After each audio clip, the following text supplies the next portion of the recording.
The Chicago sky is the color of lead.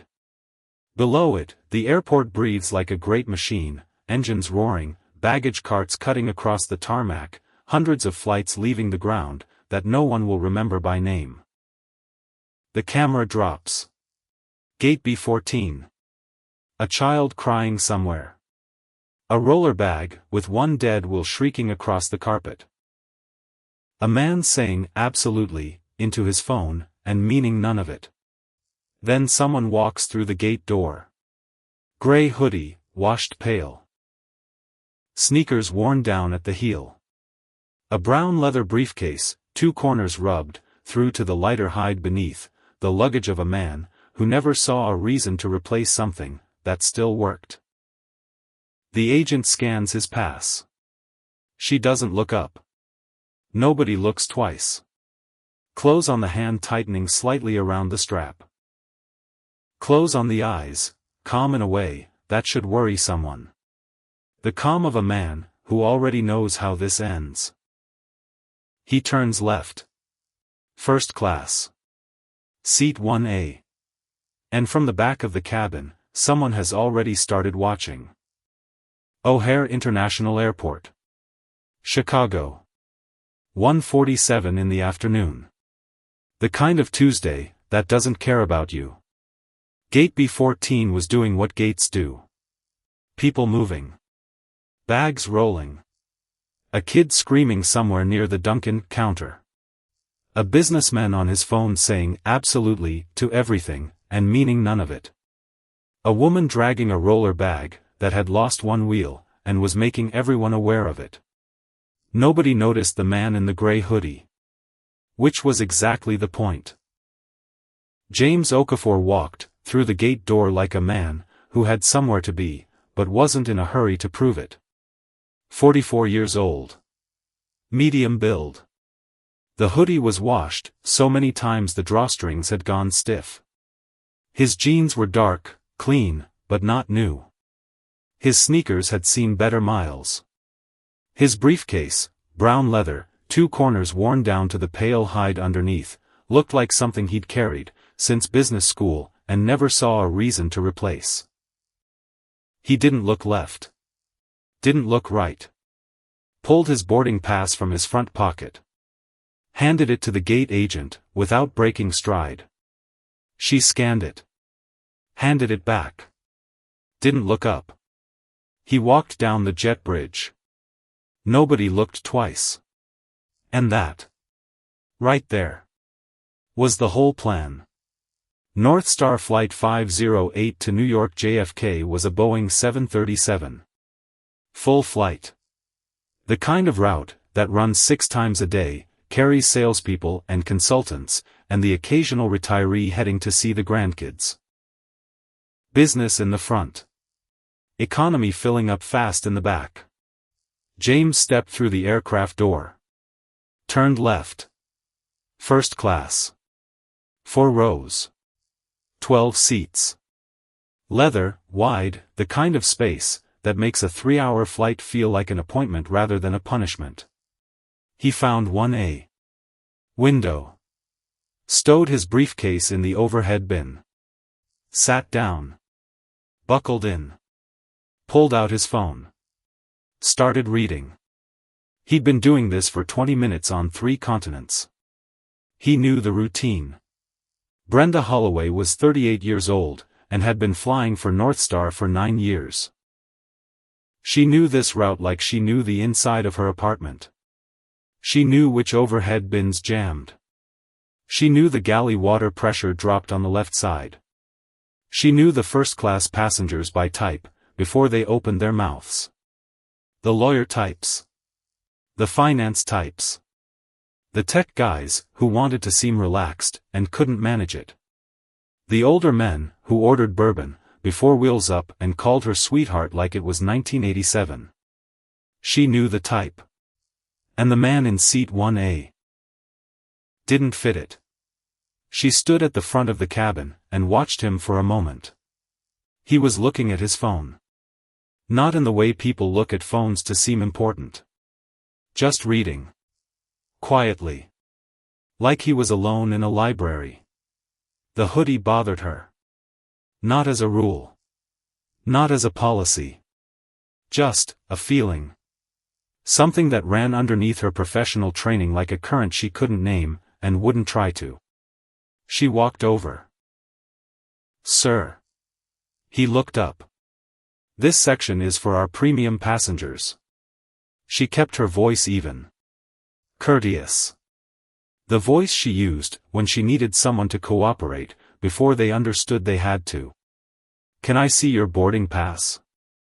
James looked at her for 1 second. Just one. Then he reached into his pocket and held it out. She took it. Looked at it. The seat number was right there. 1A, first class. Clear as anything. But she looked at it the way you look at a word you've read, so many times it stops making sense. The letters were right. The number was right. Something still felt wrong. "This may be a system error," she said. "Let me verify." "The seat is 1A, James said. Quiet. Not aggressive. Just accurate. First class. I purchased it 3 weeks ago. I understand. But sometimes the system. There's no error." She smiled. The professional smile. The one that meant "I hear you, but I've already decided. Let me just double-check with my colleague. Could you hold on one moment?" She walked back toward the galley. James watched her go. Then he looked back at his phone.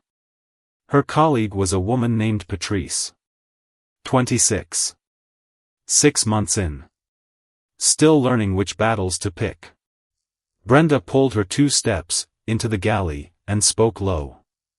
"Seat 1A. Man in the hoodie. Something feels off."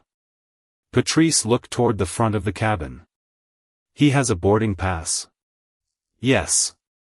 "Does it say 1A?" "Yes." Patrice frowned. "So. Something's off," Brenda said again. Firmer.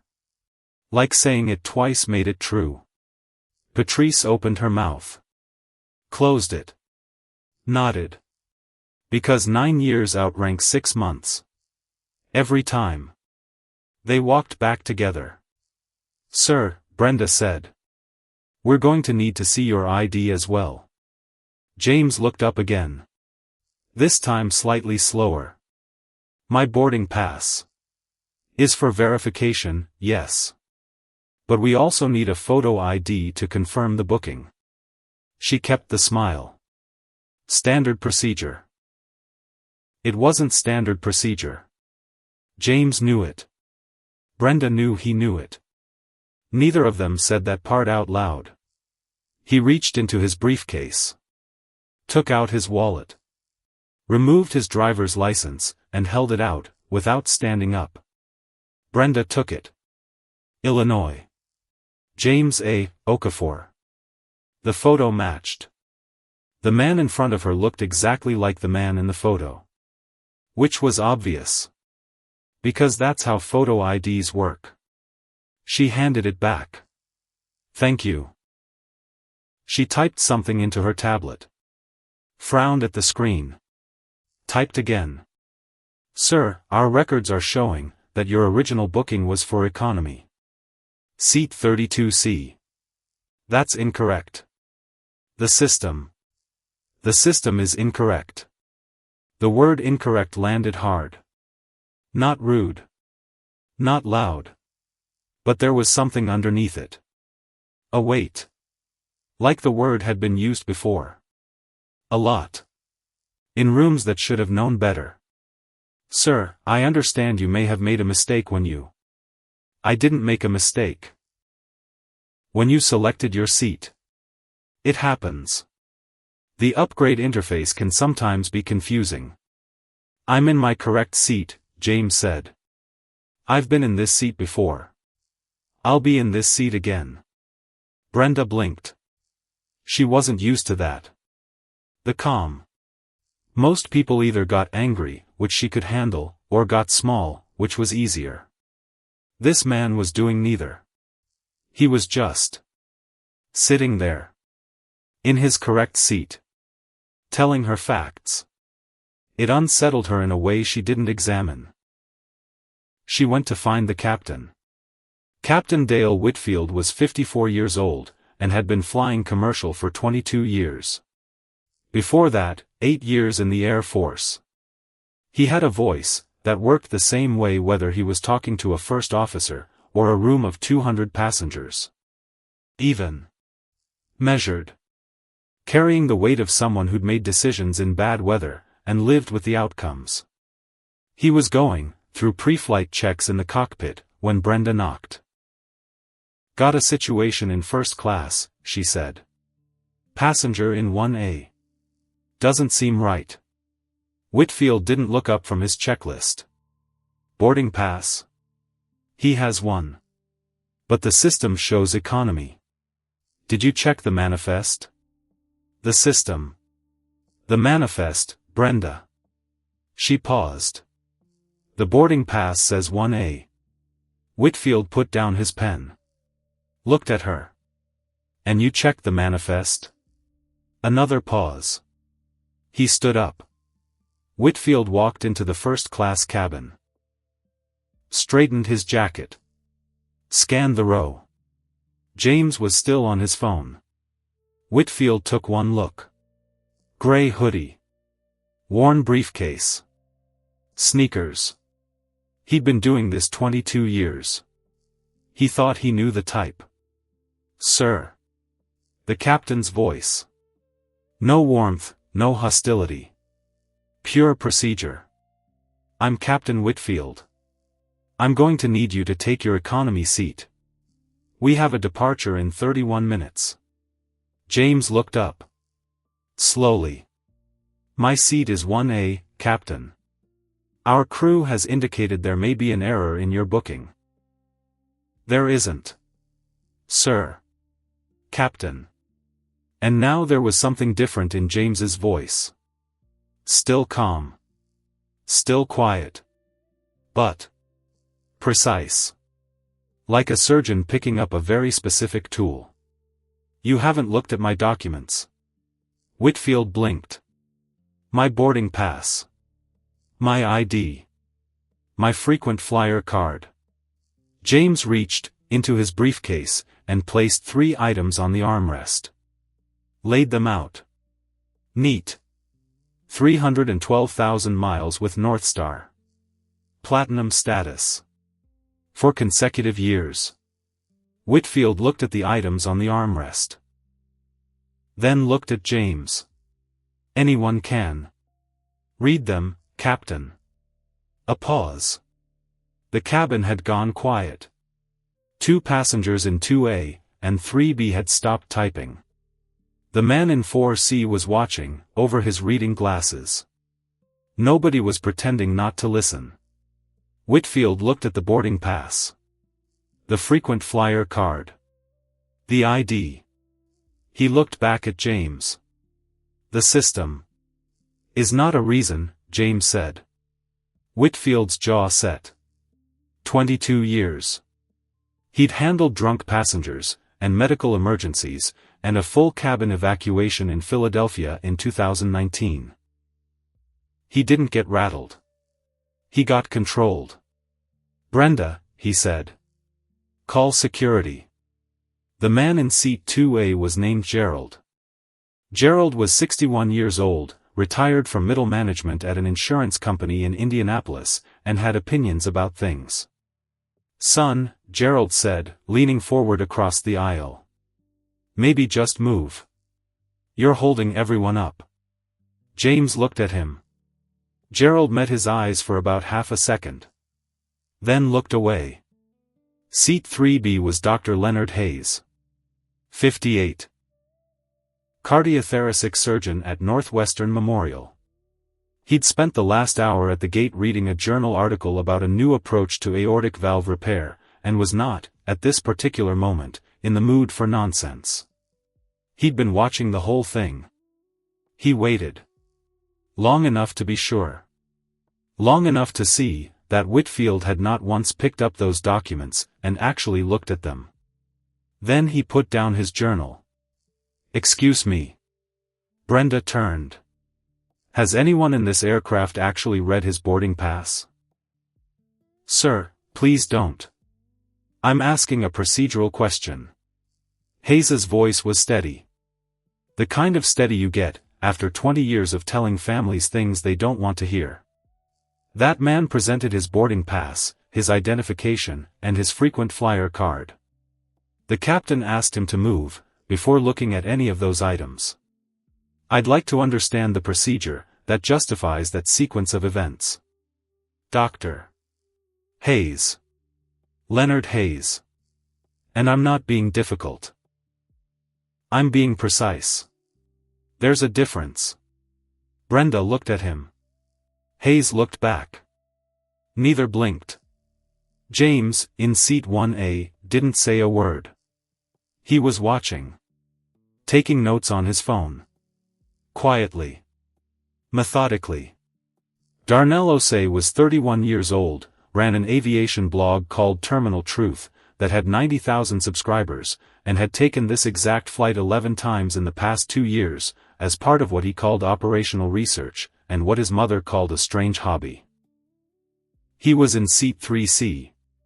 Had been since boarding started. He'd watched the whole thing unfold the way you watch a storm come in, from a distance. You see it. You know what it is. You reach for your camera. He didn't caption anything. He didn't need to. He just pointed his phone at the front of the cabin, and let it run. "Watch this carefully." That was all he typed. Viewer count, 200 and climbing. Officer Walt Briggs had been working airport security at O'Hare for 19 years. He was 52. Built like a man who'd played linebacker in high school, and kept half of it. Buzzed gray hair. Reading glasses he kept in his breast pocket, and took out, when he needed them, and put away, when he didn't. He had a way of walking into a situation that suggested the situation had better have a good explanation. He came through the jet bridge door, and took stock in about 4 seconds. Captain standing in the aisle. Flight attendant to his left. Passenger in 1A, sitting down, calm, 3 items on the armrest in front of him. Briggs walked to 1A. "Sir, may I see your boarding pass?" James handed it over without a word. Briggs held it. "Read it." Actually read it. Then he pulled his tablet from his belt. Cross-referenced the booking number. Waited 4 seconds for the system to load. Looked up. Turned to Whitfield. "Captain. First class. Seat 1A. Booking confirmed. Paid in full. Purchased 22 days ago." Whitfield's expression didn't change. But something behind it did. A small recalibration. The kind that happens when a man who's spent 22 years trusting his instincts gets a data point that doesn't fit. The system may have an error in the crew manifest. "Captain," Briggs said. "This comes directly from the North Star reservation system. Same system your manifest runs on." A beat. "There may be a duplicate booking." Briggs looked at him for a moment. Long enough for both of them to know what was happening. Long enough for everyone in earshot to understand it too. Then he turned to James. Something passed across Briggs's face. Not quite an apology. Not quite anger. Something more complicated. The look of a man who's spent 19 years watching the same movie play out, and still can't find the fast-forward button. James met his eyes. Nodded. Once. Briggs nodded back. 2 men. Different uniforms. Same understanding. No words needed. "I'm going to need you to step off the aircraft, sir," Whitfield said. "Until we can verify." "Verify what?" Hayes said. From 2B. Still holding his journal. Still not blinking. You have the booking. You have the ID. You have the frequent flyer card. What exactly remains to be verified? Sir, I'm asking you not to interfere with. I'm a cardiologist. Interference is how we keep people alive. One passenger laughed. Quickly stopped. James said nothing. He was still making notes. Supervisor Carol Marsh got the call at 2:14 p.m. She was 46, had been with North Star for 13 years, and had gotten to her current position by being the kind of person who showed up fast, assessed quickly, and made problems stop before they became reports. She walked down the jet bridge at a pace that suggested control, without suggesting panic. Took in the scene. Passenger in 1A. Seated. Calm. 3 items arranged on the armrest. A surgeon in 2B, with the expression of a man who's been kept waiting too long. A security officer standing with his tablet out. 16 passengers across the first-class cabin, and the first 3 rows of economy all watching, 6 of them on phones. One of those phones was pointed directly at seat 1A, and had been running for 11 minutes. Carol knew what that meant. She walked to the captain. They spoke in low voices for 45 seconds. Then she turned to James. Sir, I'm Carol Marsh, Senior Supervisor for North Star at O'Hare. I understand there's been some confusion about your seat assignment. There hasn't, James said. We have some conflicting information in our system. Your security officer just confirmed my booking directly from the North Star reservation system. Seat 1A. First class. Paid in full. Carol looked at Briggs. Briggs met her eyes. Said nothing. But his expression was doing all the talking. She looked back at James. Mister, I'm sorry, I didn't get your name. Okafor. James Okafor. She wrote it down. Mr. Okafor. Given the concerns our crew has raised about your... What concerns? About the situation. What? Concerns. Each word landed separately. Not aggressive. Surgical. Carol had been in this position before. Not this exact position, nobody had ever made her feel quite this precisely observed, but the general shape of it. Passenger who won't move. Crew who won't back down. The solution was always the same. Sir, I'm going to offer you economy seating for this flight. We'll refund the difference in fare and... I don't want a refund. And I'll personally ensure that your case is reviewed by our customer relations team. I'm in my correct seat. Within 5 to 7 business days. Carol. She stopped. He'd used her first name. Not aggressively. Just. Directly. Like they were 2 adults having a conversation instead of a supervisor exercising authority over a passenger. I'm not moving to economy, James said. I've paid for this seat. I have my boarding pass, my ID, and my frequent flyer card. Your own security officer has confirmed the booking. I'm asking you to let your crew do their jobs, and depart on schedule. Carol looked at the 3 items on the armrest. Then at James. Then at the 6 phones, that were definitely recording. She made the wrong calculation. Sir. Your options are economy seating on this flight, or the next available departure at 6:40 p.m. Those are the options I can offer you. James looked at her for a long moment. Then he nodded. Slowly. Began gathering his things. He picked up the boarding pass. The ID. The frequent flyer card. Each one. Deliberate. Back into the briefcase. Zipper closed. Overhead bin opened, bag retrieved, shoulder strap adjusted. He stood. And before he moved toward the aisle, he looked at Brenda Holloway, who was standing 6 feet away, tablet in hand, watching. James looked at her. Not with anger. Not with contempt. Something quieter than that. And heavier. Remember this moment. He didn't say it. He didn't have to. Brenda would remember it. For a very long time. The weight of being looked at like that, by someone who already knew how the story ended, would sit in her chest for months. She wouldn't understand why until much later. James walked up the aisle. Leonard Hayes watched him go. Then looked at Captain Whitfield. Then looked back at his journal, and didn't open it. Darnell Osei kept the camera running. Viewer count, 840. The terminal at gate B14 was the kind of space that made everything feel temporary. Plastic chairs.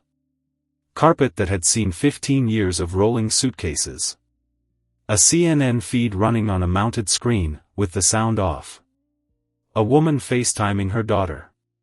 An old man in a VFW hat sleeping upright, with his arms crossed like a man who'd decided he doesn't owe the world his attention anymore. James sat down. Not in one of the chairs by the window. Not near the gate desk. He found a spot at the end of a row, back to the wall, sight line to the jet bridge door. He put his briefcase across his knees. Opened it. Not all the way. Just enough. He pulled out his phone. Made a call. Short. 32 seconds. Hold the board call 30 minutes. Something needs my attention first. A pause. I'll explain later. Just hold it.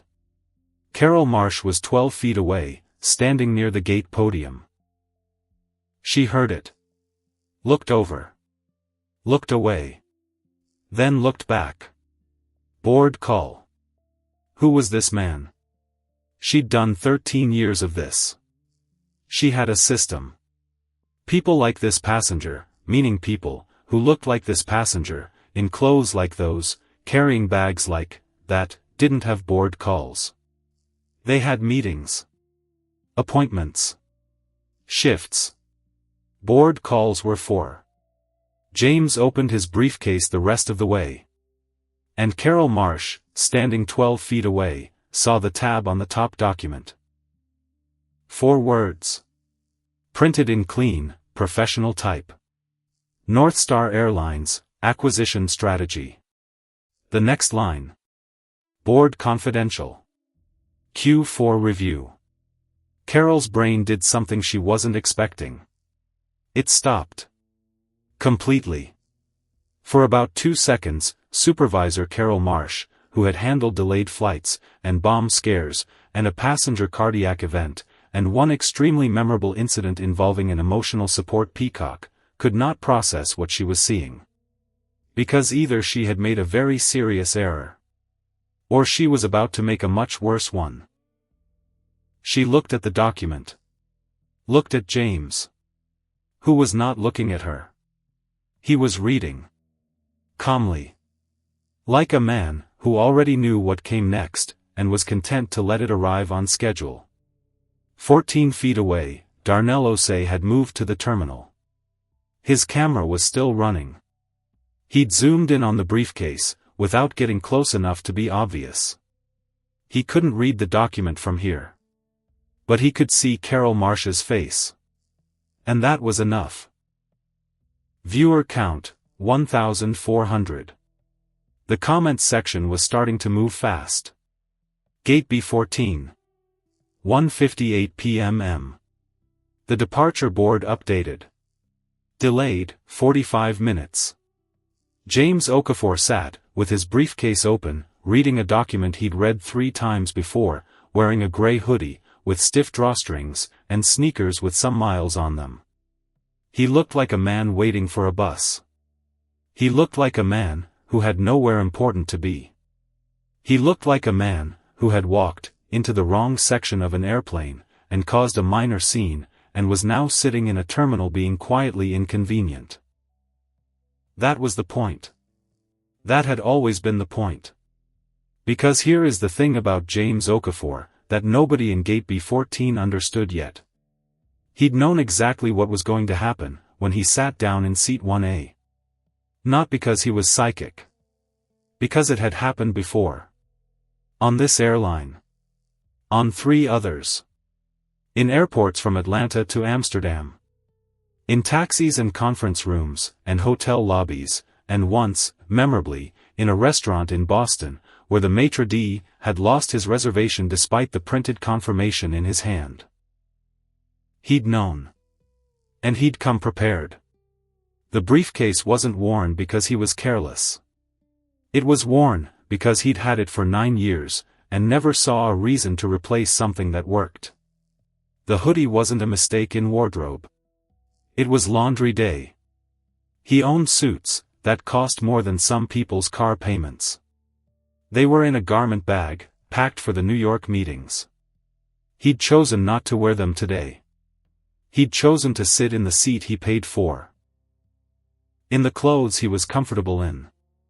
And to let the system show exactly what it was. Now he was sitting in the terminal. Watching Carol Marsh try to figure out what she'd done. Waiting for the phone calls that were already in motion. Reading a document he knew by heart. Patient. Completely, absolutely patient. The way his father had been patient. 20 years of it. Never raising his voice. Just driving. James understood that now. The longest game anyone ever played. He turned a page. Outside the window, a North Star 737 pushed back from the adjacent gate. Engine spooled up. It turned slowly toward the runway, unhurried, massive, going exactly where it was supposed to go. James watched it for a moment. Then went back to reading. Carol Marsh looked at the document tab one more time. North Star Airlines, Acquisition Strategy. Board confidential. She looked at her phone. Looked at James. Made a decision. Walked toward the gate desk. Picked up the internal phone. Called up to the operations center. Her hand, she noticed, was not entirely steady. Darnell Osei settled back in his terminal seat. His stream was running. The comments were moving like a river now. He'd added one caption in the last 4 minutes. Just one. Stay with me. Viewer count, 2,100. And climbing. Gate B14. 2:01 p.m. The departure board held steady.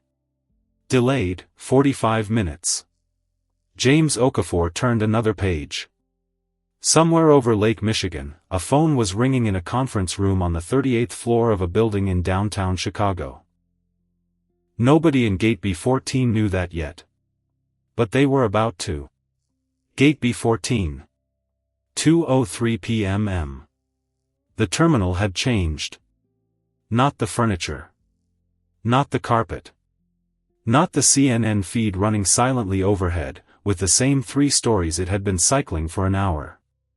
All of that was exactly the same. But something in the air had shifted. The way air shifts before a storm. Not dramatic. Not visible.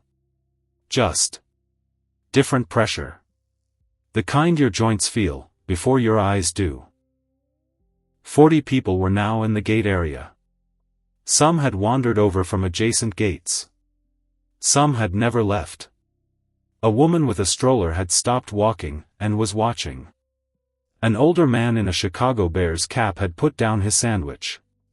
3 college kids were holding up phones, live streaming to nobody yet, just in case. Just in case. Because something was happening. Nobody could name it yet.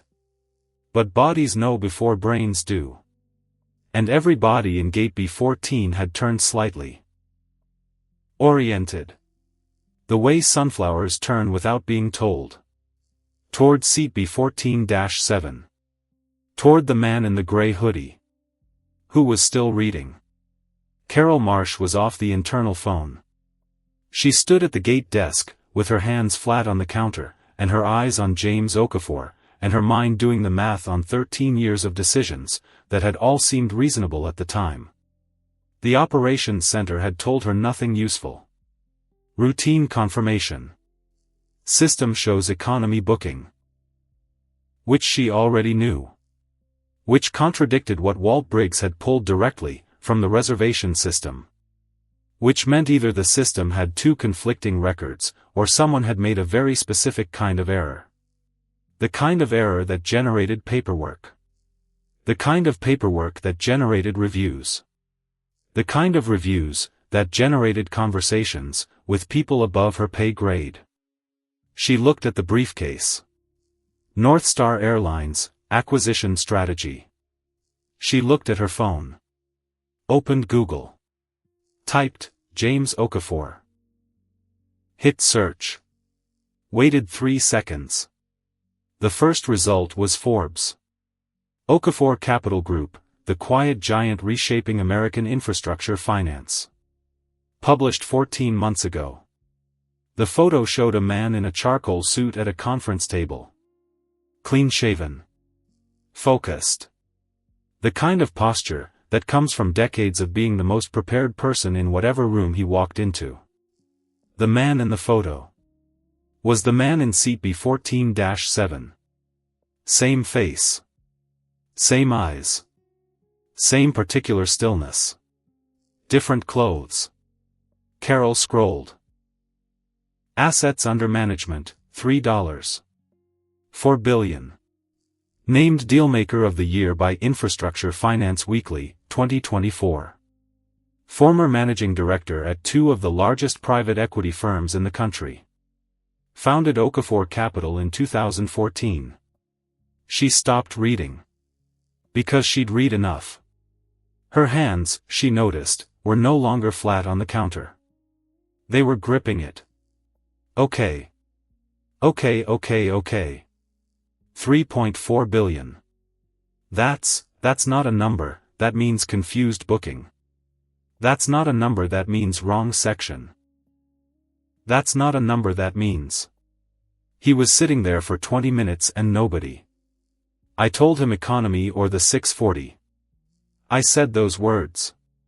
Out loud. To a man who, to someone who. The document. The acquisition document. North Star Airlines. On the cover. In his briefcase. Which he opened. In front of me. In the terminal. After I offered him economy class. Oh no. Oh. No. She looked up from her phone. James Okafor was looking at her. Not with anger. Not with satisfaction. Not with any of the expressions she'd been trained to manage. Just looking. The way you look at something you expected to happen, and are now watching happen. He held her gaze for exactly 3 seconds. Then went back to his document. Carol Marsh, 13 years, no incident, pride of the O'Hare supervisor rotation, had to remind herself how to breathe. Darnell Osei was now standing. Not filming dramatically. Not narrating. He'd moved to a better angle near the window, and kept the phone steady, and let the thing film itself. Which it was doing. Perfectly. Because reality, when it decides to move, is better at narrative than anything a person can manufacture. He'd added one line of text to the stream. This man just got removed from his first-class seat. Keep watching. Viewer count, 4,200. The comments section was producing sentences faster than anyone could read them. Who is this guy? Why is nobody doing anything? That supervisor's face just changed completely. What did she read? Darnell didn't answer any of them. He just kept filming. James put down the document. Picked up his phone. Made a second call. Shorter than the first. 20 seconds. Maybe 25. It's me. Yes. Pull the North Star file. The complete one. Send it to my tablet now. A pause. Everything. The board packet. The subsidiary breakdown. The incident reports. All of it. He ended the call. Put the phone down. Picked up the document again. Carol Marsh was walking toward him. She stopped 2 feet away. Stood there. James looked up. Mr. Okafor. Her voice had changed. Not dramatically. But it had lost something. The professional smoothness. The supervisor's certainty. What was left was just a person. Standing in a terminal. Having realized something large. Sit down, Carol. She blinked. Looked at the seat next to him. Sat down. And in 13 years of working for North Star Airlines, Supervisor Carol Marsh had never once sat down next to a passenger in a terminal, because a passenger had told her to. She sat down. Your document, she started. The acquisition. Yes. Are you? Yes. She absorbed this. How long? 10 months. She closed her eyes for 1 second. Opened them. Mr. Okafor, I need to. Carol. He said her name the way he'd said it on the plane. Direct. Even. Not unkind. You don't need to say anything right now. But in about 4 minutes, your phone is going to ring. And when it does, I'm going to need you to put it on speaker. She looked at him. How do you know my phone? Because I made a call 12 minutes ago. She looked at her phone. Looked at him. Who did you call? James looked back at his document. The kind of people who call CEOs. The terminal had 45 people in it now. Nobody had left. Some people had arrived specifically. The North Star gate agent, from B12 had wandered over after seeing Darnell's stream on her break. A United Airlines employee eating lunch near the window had turned his chair around. 2 TSA officers had slowed their patrol route to a near stop. Dr. Leonard Hayes had come off the aircraft. He hadn't been asked to. Nobody had told him to come. The flight was delayed anyway. And he'd watched the whole thing, from row 2, and spent 20 minutes listening to his better judgment argue, with his instinct to mind his own business. Instinct won. He was a surgeon. Instinct usually did. He came through the jet bridge door, and found a spot near the wall. Folded his arms. Watched. James saw him. Nodded once. Hayes nodded back. Carol's phone rang. 2:11 p.m. She looked at the screen. North Star Operations, Executive Line. The executive line. Not the district manager.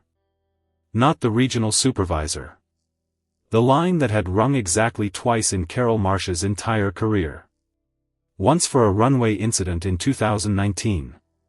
Once for a security breach in 2021. And now, for a man in a gray hoodie. Who had told her it would ring. 4 minutes ago. She looked at James. He was already watching her. Speaker, he said. She answered. Put it on speaker. Held the phone between them. Carol Marsh. A man's voice. 61 years old. Ex-military cadence. No warmth, no hostility. Pure compressed efficiency.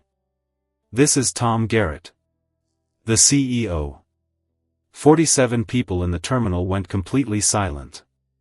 Not because they all knew who Tom Garrett was. But because the words "this is" followed by a name in that particular tone of voice carry weight that doesn't require context. Every person in Gate B14 understood that whoever was on that phone was not someone who made calls like this routinely. Carol said, "Yes, sir." "Is James Okafor with you?" She looked at James. "Yes, sir." "A beat. Put him on." James leaned forward slightly. Toward the phone. His elbows on his knees. His voice unhurried. Like a man settling into a chair he'd been expecting. Tom. Silence on the line for 2 seconds. Then, James. What the hell is happening at O'Hare? James didn't answer immediately. He looked out at the gate area. At the 47 people watching. At Darnell Osei and his steady phone. At Hayes against the wall, with his arms folded. At Brenda Holloway, who had come down the jet bridge at some point, and was standing near the door, not quite part of the crowd, not quite separate from it either. He looked at all of it. Then he said, "I'm going to tell you a story, Tom." Garrett said, "James. 3 stories. They're short. Stay with me." A pause. Then, "Go ahead." "When I was 22 years old," James said, "I was standing on 5th Avenue in Manhattan, with my hand up for a cab. Raining. Not hard. Just enough. I was wearing a suit. Nice one. First one I ever bought. I'd had it tailored. Saved 3 months for it. I had a meeting in 40 minutes, and I was already going to be close on time." He paused. 6 cabs passed me. 6. I counted. 2 of them I could see the driver look directly at me and accelerate. The terminal was so quiet you could hear the air handling unit above the gate ceiling. I made the meeting. Someone gave me a lift. And I told myself it was a bad day. Random. No pattern. He picked up the document again. Didn't look at it. Just held it. When I was 35, I was in a conference room in Boston. 14 people. I was the only one who looked like me. We were 40 minutes into a presentation I had prepared. Someone opened the door.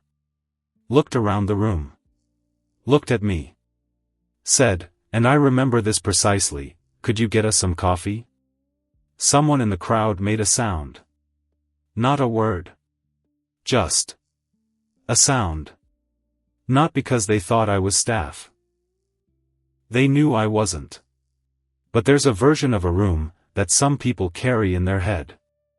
A picture. Of what a room like that should look like. Who belongs where. And when reality doesn't match the picture wins. Every time. Hayes unfolded his arms. Folded them again. "Today I'm 44 years old," James said. "I'm in my correct seat. I have my boarding pass, my ID, and my frequent flyer card. Your security officer confirmed my booking directly from your reservation system. And I'm sitting in a terminal, because the picture didn't match." He finally looked at the phone. "Tom. 22 years. 3 stories. Same experience. Different addresses." Silence on the line. Long silence. The kind that means someone is deciding something. "I'm not angry," James said. "Anger is temporary. I'm tired. And tired men make permanent decisions." Garrett's voice, when it came back, was different. The military efficiency was still there. But something underneath had changed. The way a foundation changes, when the soil shifts. Still solid. But aware of the ground. "What do you need, James?" And that was, when James opened his briefcase all the way. He pulled out his tablet. Unlocked it. A document was already loaded. His assistant had sent it 4 minutes ago. He set the tablet on top of the closed briefcase, so the crowd could see the screen. 5 items. Numbered. Clean. He read them out loud. Not fast. Not slow. The pace of someone who has thought about each word and found it adequate. 1. Brenda Holloway and Captain Dale Whitfield are terminated, with cause within 24 hours. The crowd shifted. Brenda, near the jet bridge door, made no sound. She looked at the floor. Her face had gone the color of old paper. 2. Every North Star employee, with direct passenger contact completes mandatory bias recognition training, within 30 days. 8 hours minimum. Third-party curriculum. Verified completion. Garrett said, that's 30,000 employees. Yes. A pause. Continue. 3. An anonymous passenger reporting system, operated by an independent third-party organization, goes live within 72 hours. Not a form on your website. A real system. With real follow-up. With real timelines. 4. A dedicated fund of $500,000, separately audited, allocated to diversity and inclusion initiatives across North Star operations. Not folded into general budget. Ring-fenced. Publicly reported quarterly. He paused here. Let those 4 land. Then. 5. 20% of all C-suite compensation, including yours, Tom, is tied to measurable passenger equity outcomes. Quarterly assessments. Public reporting.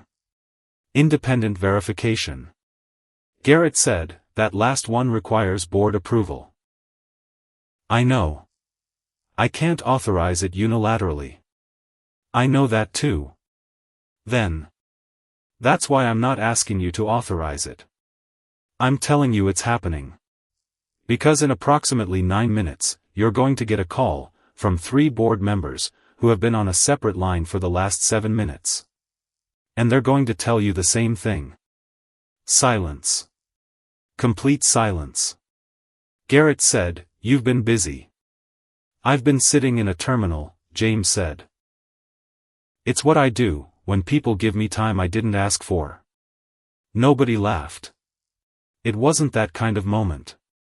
But somewhere in the crowd, the man in the bear's cap exhaled slowly, through his nose, and pressed his lips together in the way old men do, when something lands exactly right. Darnell Osei's viewer count had hit 14,000. The comment section had gone, from a river to a flood. Is this real? Someone call a lawyer, this man doesn't need one. 29% did I read, that right, he OWNS part of the airline. This is the most important thing I've seen all year. My father experienced this his whole life, my grandfather experienced this, I experienced this last month, and nobody cared. Darnell still wasn't commenting. He just kept the frame steady. Garrett said, James. I want to be direct with you. Please. We failed you today. This airline failed you. And I'm not going to sit here and tell you that I knew nothing about the culture that produced this incident, because that's not true. I knew. I had reports. I made choices about priority and timeline that I'm going to have to sit with. James was quiet. What I can tell you is, that I intend to fix it. I know you do, James said. Because you're a man who fixes things. That's how you got where you are. What I'm asking is, that you fix the right things. Not the PR. Not the quarterly report. The actual system. Agreed. And I want one more thing, Tom. Garrett said, name it. James looked at the crowd. At Hayes. At Darnell. At the woman with the stroller, who had stopped walking 40 minutes ago, and was still there. At the old man in the bear's cap. At Carol Marsh sitting next to him, with her hands in her lap. At Brenda Holloway near the jet bridge door. Who was looking at the floor. Who had not moved in 6 minutes. You're going to ask me to sit in the room, James said. Garrett said, yes. Not as an investor. No. As someone who has to live with what we build. James considered this. Outside the window, the tarmac was busy. Ground crews moving. A North Star regional jet taxiing past. The machinery of a functioning airline going about its business, as if nothing was happening inside Gate B14.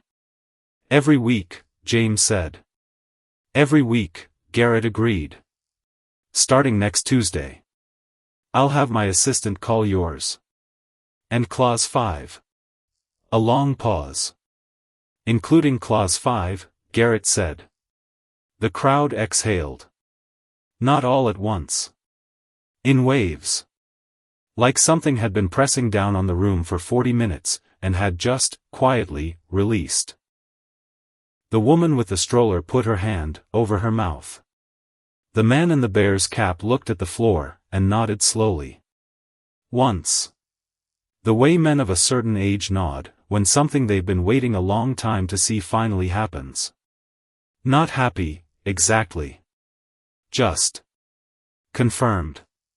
World as it should be, arriving late, but arriving. Hayes had his hands at his sides now. Darnell Osei lowered the camera for 1 second. Just 1 second. Then raised it again.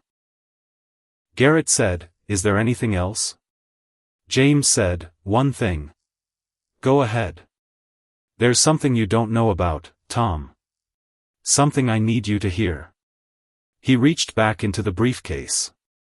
Third document down. Different weight paper. Official letterhead. He held it up, so Carol could see it. So the nearest people in the crowd could see it. Okafor Foundation. Grant disbursement record. Recipient, North Star Airlines. Amount, $600,000. Purpose, Passenger Equity Training Initiative. Date, November 14, 2023. He let people look at it. Let it exist in the air for a moment. Then. Last November, my foundation transferred $600,000 to North Star Airlines. Anonymous donation. The purpose was specific. Explicit. Passenger equity training. Bias recognition curriculum. For all customer-facing staff. Garrett said nothing. The money was received. Documented. Accepted. Still nothing. Tom. Your staff has never seen that training. The program was never built. The money went into general operating budget. Which means somewhere between my foundation's wire transfer, and your employees, $600,000 designated to prevent exactly what happened today. Disappeared into a line item. The silence on the phone was different now. Not the silence of thinking. The silence of a man absorbing something, that changes the shape of the problem he thought he understood. I didn't know, Garrett said. I know you didn't. James. I'm not telling you this to make it worse, Tom. I'm telling you, because this is what systemic failure looks like. It's not one captain with a bad instinct. It's not one flight attendant with a wrong assumption. It's an organization that accepted money to fix a problem, failed to fix the problem, and then produced the problem anyway. On the same day I was sitting in your terminal.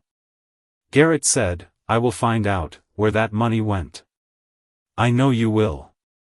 And when you do, I want that person's position eliminated. Not transferred. Eliminated. And the $600,000 replaced. Into a separately managed account. With a third-party program administrator. That I approve. Done. Near the jet bridge door, Brenda Holloway had heard every word. She was still looking at the floor. But something in her posture had changed. The stiffness was gone. The professional positioning. The supervisor-adjacent stance she'd been holding for the last 40 minutes, the one that said I was following procedure, I had reasons, I wasn't wrong. That was gone. What was left was just a 38-year-old woman standing in a terminal, listening to a stranger describe the resources that had been spent trying to help her do her job better. Resources she'd never seen. Because nobody had ever given them to her. She didn't know, yet, what she was going to do with this understanding. Didn't have the words for it. Didn't have a plan.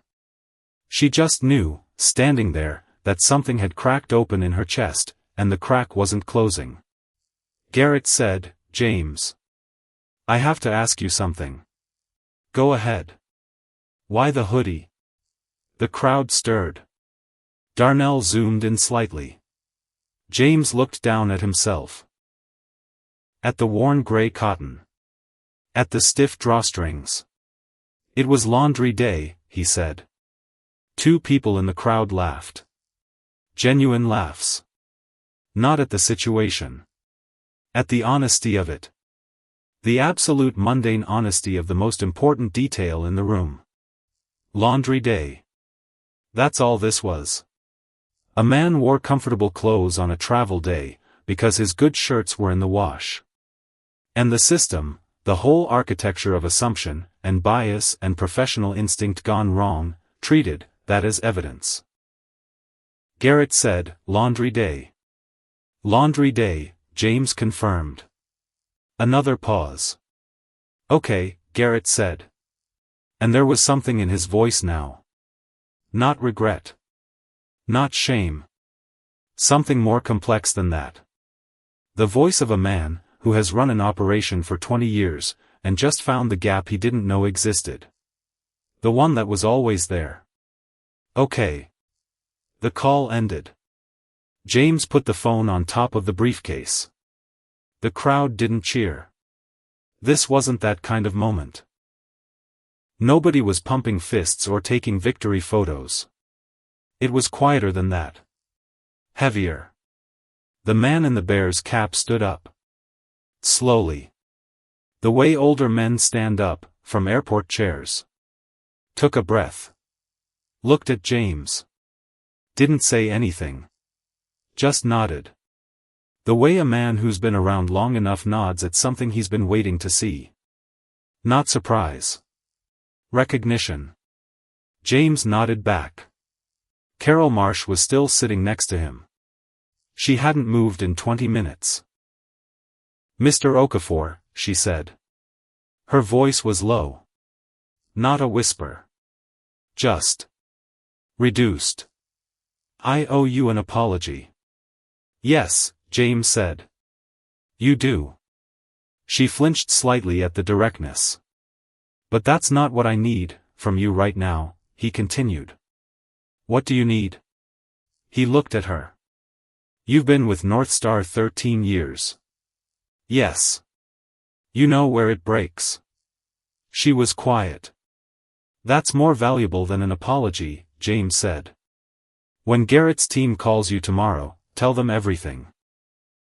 Where the cracks are. Where the training failed.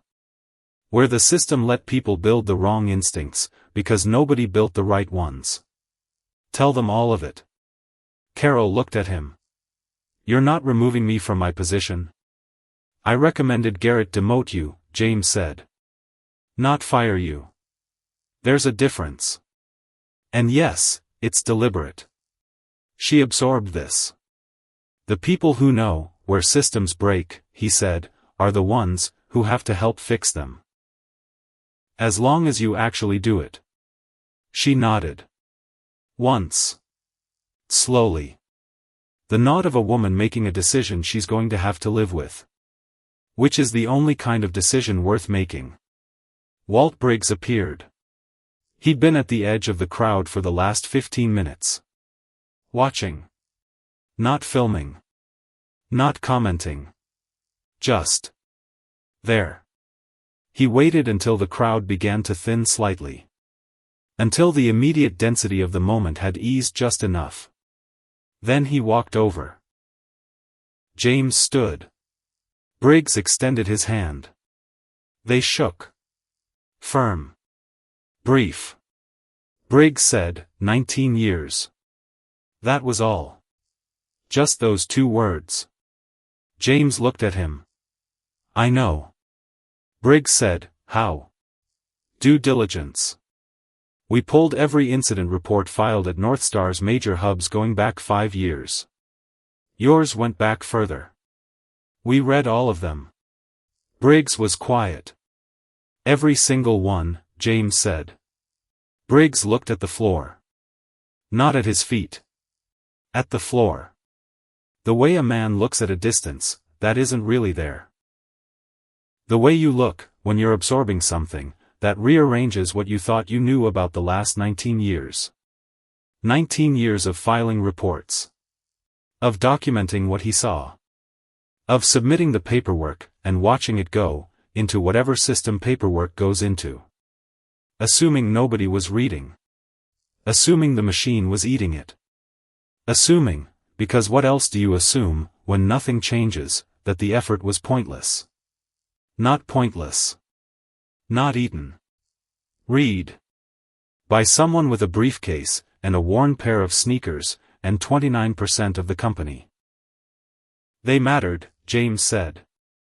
Every one of them. Briggs didn't respond for a long moment. When he did, his voice was controlled, but different than it had been all afternoon. Something underneath the surface of it had shifted. Something that had been holding a particular shape for a very long time had changed shape slightly. 19 years, he said again. Softer. 19 years, James said. Neither man said anything else. They didn't have to. Darnell Osei finally lowered the camera. Not permanently. Just. For a moment. He looked at the two men standing there.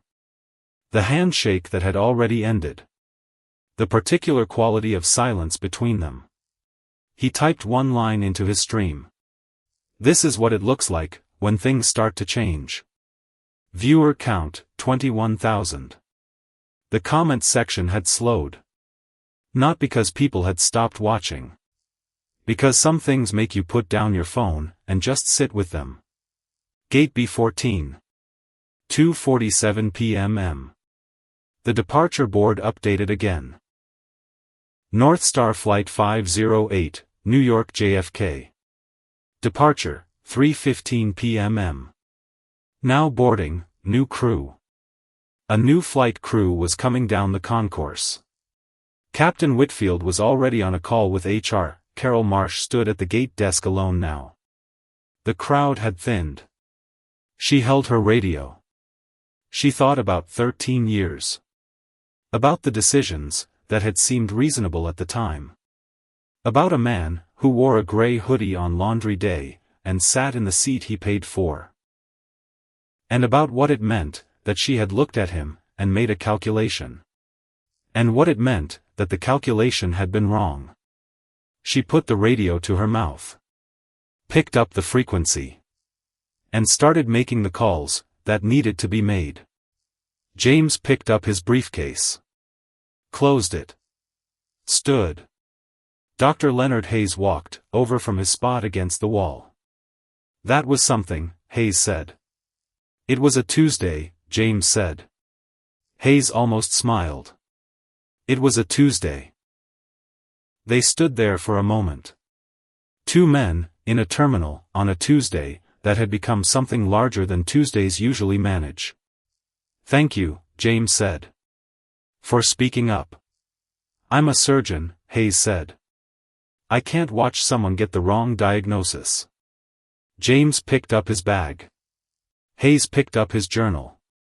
They walked toward the gate together. Gate B14.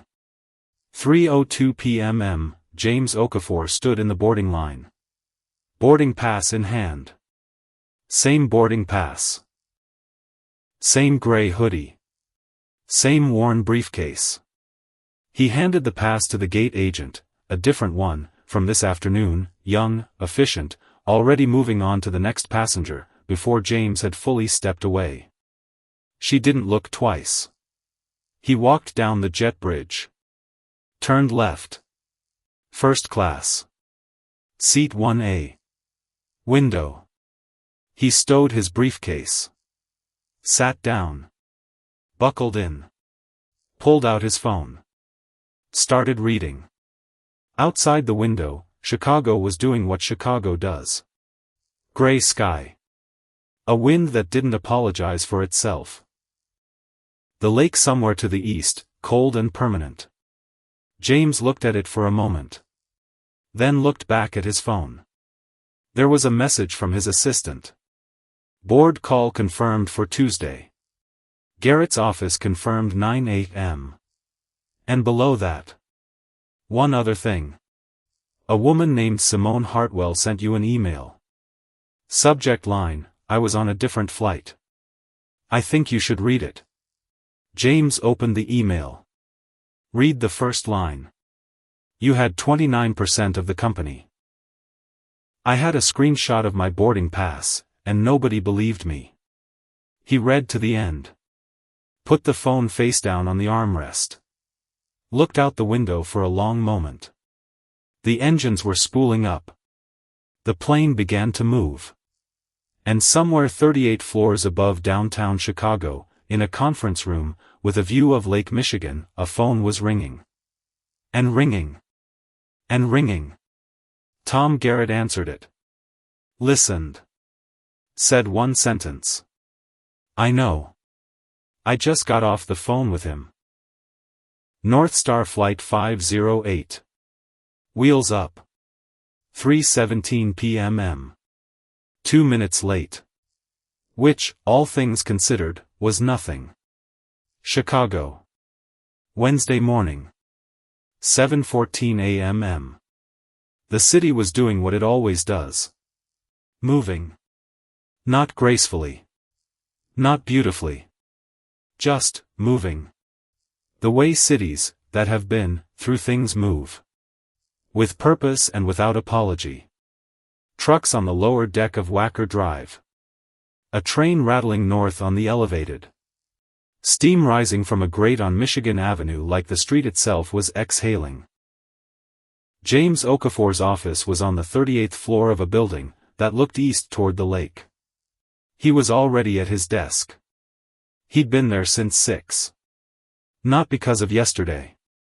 Not because of the flight, or the terminal, or the phone call, with Garrett or the 24,000 people, who had watched a 12-minute video of a man sitting in a terminal chair reading a document.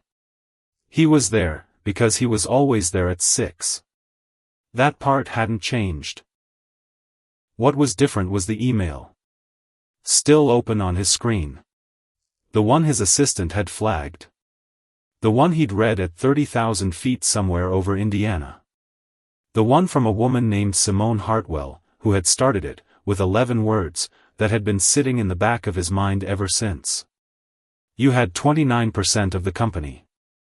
I had a screenshot. He read it again now. All of it. Simone Hartwell was 26 years old. MBA from Wharton. Graduated 8 months ago. First job at a mid-size consulting firm in Atlanta. Smart enough to get there. Worked hard enough to stay. The kind of person, who color-coded her notes in school, and still does, and isn't embarrassed about it. 4 months ago she'd flown North Star, from Atlanta to Philadelphia for a client meeting. Economy class. Seat 24B. Middle seat. Which she'd booked, because her firm's travel budget didn't cover aisle preference upgrades, and she wasn't going to ask. She'd shown up at the gate early. Boarded with her group. Found her row. Found a man already sitting in 24B. Large man. Settled in. Headphones on. The kind of settled, that suggests a person has decided a seat is theirs, and is prepared to be inconvenient about it. She'd checked her boarding pass. 24B, hers. Clearly. Showed it to him. He'd looked at her. Then at the pass. Then at her again. Said he'd checked in online, and the system had assigned him 24B. She'd gone to the flight attendant. The flight attendant had looked at both boarding passes. Said there appeared to be a duplicate booking. Said she'd need to verify. Said Simone should take the empty seat 1 row back, 25B, while they sorted it out. Simone had taken 25B. The verification never came. The flight attendant never returned to update her. The man stayed in 24B. And Simone Hartwell, who had her boarding pass, who had done everything right, who had shown up early, and asked politely, and waited patiently, had flown to Philadelphia in the wrong seat. Middle seat. Different row. She'd filed a complaint, through the North Star app, when she landed. 72 hours later, automated response. Insufficient evidence to support the claim. Case closed. No escalation. No review. No phone call. Just a form letter, that meant, "We don't believe you, and we'd like you to stop asking." She'd saved the screenshot of her boarding pass. For 4 months she'd kept it in a folder on her phone. Not sure why. Not sure what she was going to do with it. Maybe nothing. Maybe everything. Maybe just keep it. Because it was proof that something had happened, and she wasn't crazy, and it had mattered even if nobody else thought so. Then she'd watched a 12-minute video of a man in a gray hoodie. And she'd opened her email. And she'd typed 11 words. And sent it. James closed the email. Opened a new one. Typed 3 sentences. "Simone, I read your email. All of it. I'd like to have a conversation. My assistant will reach out today to set something up. You were right to keep that screenshot." He paused. Then added one more line. "What happened to you mattered. It still does." Sent it. Then he forwarded Simone's original email to Tom Garrett. One line of text above it. "This is the person your system was actually built for. Not me. Read it carefully." He stood up. Walked to the window. Lake Michigan was gray-green this morning. The kind of color that doesn't commit to anything. Somewhere out there, invisible in the haze, was the Michigan shoreline. He'd grown up knowing this lake existed somewhere to the east, and never seeing it. His father had talked about it. The size of it. Like an ocean that forgot where it was going. His father. Emmanuel Okafor. Who had arrived in Chicago, from Lagos in 1981, with a mechanical engineering degree, that American companies treated as decoration and not qualification. Who had worked security at a warehouse in Cicero for 2 years. Who had then driven trucks. Long haul. Chicago to Memphis. Chicago to Dallas. Chicago to everywhere, and back, through weather that didn't care who you were, and hours that didn't apologize for themselves. 20 years of that. 20 years of being the man who delivered things. Who kept things moving. Who made the machinery of other people's businesses run on time. 20 years of being looked through. Not at. Through. Not because anyone decided to hate him. Not because there was a meeting where someone said let's make Emmanuel Okafor invisible. Just because the picture in people's heads, of who drove trucks, of who did security, of who belonged, where, didn't have space for a man like his father. And so his father existed in the margins. Present. Essential. Unseen. He'd never raised his voice about it. Not once. Not that James ever witnessed. He'd just kept driving. James had been 14 when he understood what that meant. Not consciously. Not with words. But somewhere in the chest. In the place where things land before you have language for them. He'd watched his father come home one evening, Tuesday, he thinks, it was always Tuesdays for some reason, and sit at the kitchen table, and put his hands flat on the formica, and look at nothing for about 90 seconds. Then his father had looked up. Seen James in the doorway. And smiled. The real one. The one that started in his eyes, before it reached his mouth. Go do your homework, James. That was all. Just that. Go do your homework. James hadn't understood it then. He'd understood it gradually. Over 20 years of boardrooms, and deals, and flights, where he'd dressed to avoid exactly what happened yesterday, and yesterday had happened anyway. He understood it now. Completely. He turned away from the window. Picked up his coffee. Went back to work. 24 hours. That's what the first item on the list said. Brenda Holloway and Captain Dale Whitfield. Terminated with cause. 24 hours. The paperwork had been processed by 6 a.m. Garrett's HR team had worked through the night. Which was, James thought, probably the most useful thing an HR department had done in recent memory. James's assistant Maria, 31, relentlessly organized, the kind of person who anticipates what you need before you know you need it, had been tracking the implementation timeline since the previous afternoon. She had a spreadsheet. Color-coded. Of course she did. Green for done. Yellow for in progress. Red for delayed. As of 7:30 Wednesday morning. Item 1. Green. Brenda Holloway and Captain Whitfield had both received their termination letters. The documentation was clean. 'Cause clearly stated. Process followed to the letter. Carol Marsh had been demoted from senior supervisor to training coordinator.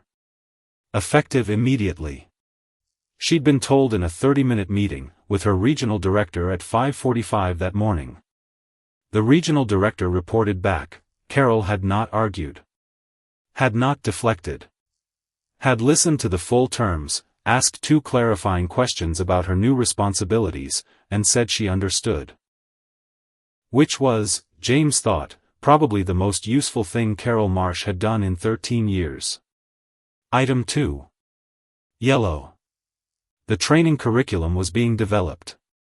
North Star had engaged a third-party firm, a consulting group, that specialized in behavioral bias work in service industries, by 9 that morning.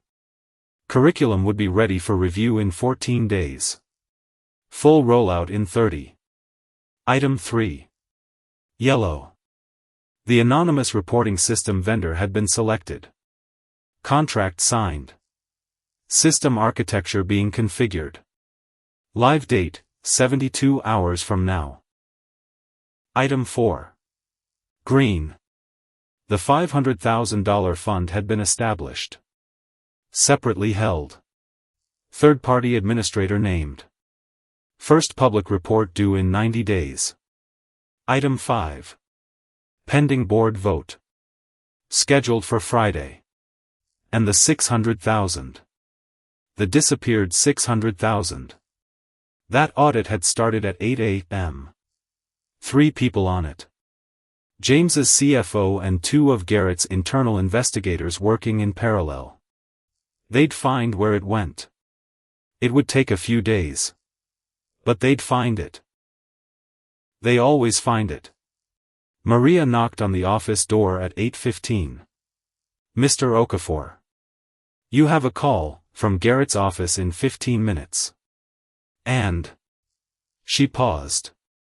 There's also something else. What? She held up her phone. Showed him the screen. Darnell Osei's video. Which had been at 24,000 viewers when the plane took off yesterday. Was now at 4.7 million. 4 million. Okay. That's not a number that stays local. That's not a Chicago story anymore. That's a... No. Stop. Don't let the number change what this is about. Because the number doesn't matter to Simone Hartwell. The number didn't matter to her when she was sitting in 25B, with the wrong seat, and a right boarding pass, and an automated case closure. The number matters for pressure. For leverage. For making sure Garrett's team moves at the speed they said they'd move. That's all it is. Use it for that. Don't let it become the story. The story is Simone. The story is Walt Briggs filing reports for 19 years. The story is a $600,000 donation that disappeared into a line item, and a woman named Brenda Holloway, who never got the training it was supposed to fund. That's the story. The 4 million is just a number. Keep it in the right column. The call with Garrett lasted 42 minutes. It covered implementation timelines, board preparation for Friday's vote, the audit on the missing funds, the new vendor for the reporting system. And then, near the end, Garrett said something James hadn't expected. I want to do a press statement today. Not a crisis PR statement. Not something the communications team drafted in 4 hours to limit liability. I want to write it myself.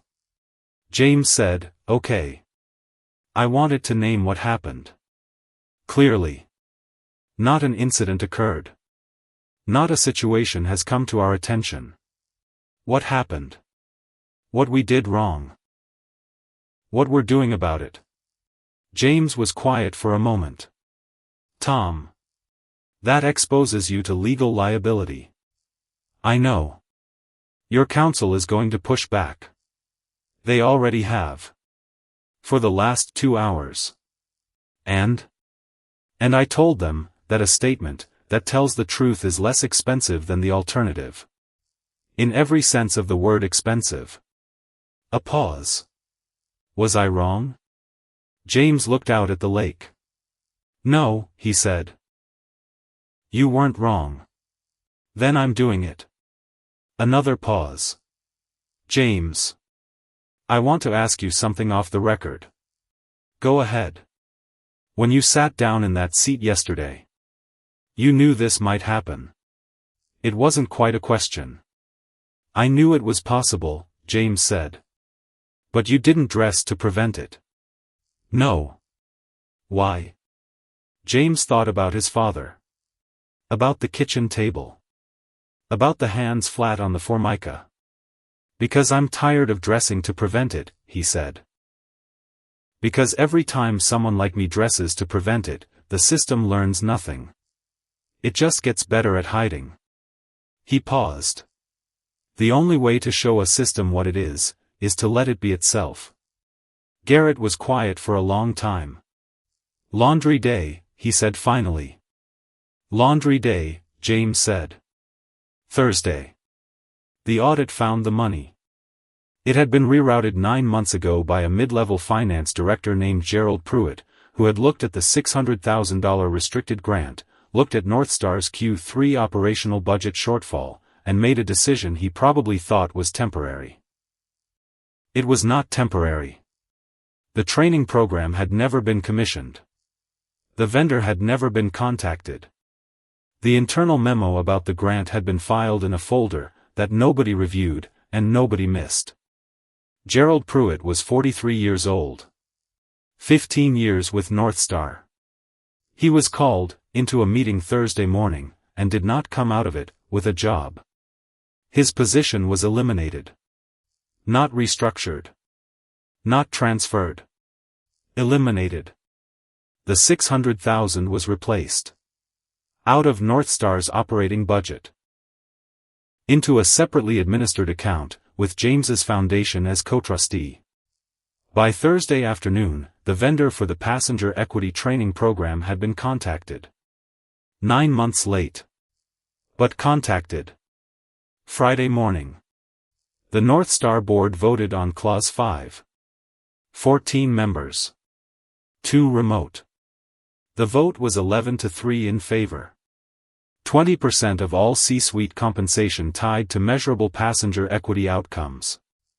Quarterly assessments. Public reporting. Independent verification. Tom Garrett voted yes. He'd been the first one to raise his hand. The press statement went out Friday at noon. Garrett had written it himself. His communications team had edited for clarity. His legal team had removed 2 sentences, and added a disclaimer at the bottom. The core of it was his. It ran 4 paragraphs. The first named the date, and the flight, and what had happened. The second said, what Mr. Okafor experienced was wrong. It was the product of assumptions that should not exist in any organization that serves the public, and the responsibility for those assumptions rests with leadership. With me. The third outlined the changes. Specific. Dated. Measurable. The fourth was the one that people shared most. An airline that fails a passenger because of how they look has failed at the most basic level of its purpose. We move people. All people. With equal care. If we cannot do that, we should not be in the air. We intend to do that. Starting now. North Star stock closed Friday at plus 2.8%. The market, as it turns out, does not punish companies for admitting mistakes. It punishes them for pretending they haven't made any. 3 days after the flight. The anonymous reporting system went live at 6 a.m. Not a form on a website. A real system. Staffed by a third-party firm, with a 12-hour response guarantee. Anonymous. Encrypted. Accessible by phone, app, or web. Available in 11 languages. The first report came in at 6:23 a.m. A passenger at Denver International. North Star ground staff. An incident the previous week that had gone unreported because the passenger hadn't believed anyone would listen. The report was acknowledged at 6:31. An investigator was assigned by 8 o'clock. The passenger received a call by noon. Maria knocked at 9:15 Friday morning. Simone Hartwell is here. James looked up from the audit summary on his desk. Send her in. Simone Hartwell was 26 years old. She was exactly what her email suggested. Precise. Composed. The kind of person who is nervous, but doesn't let nervousness run the room. She wore a dark blazer. Carried a leather notebook, real leather, not the fake kind, the kind you buy, because you mean to keep it for a long time. She sat down. Looked at James. James looked at her. Thank you for coming, he said. Thank you for the email, she said. A pause. Tell me what happened, he said. All of it. The parts you left out of the email.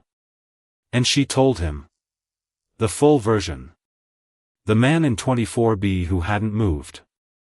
The flight attendant who'd come back once, and then not again. The automated response. The 72 hours of waiting. The 4 months of keeping a screenshot on her phone for a reason she couldn't fully articulate. When she finished, James was quiet for a moment. Then, why did you keep the screenshot? She thought about it. Because if I deleted it, she said slowly, it felt like agreeing that it hadn't happened. James nodded. Just nodded.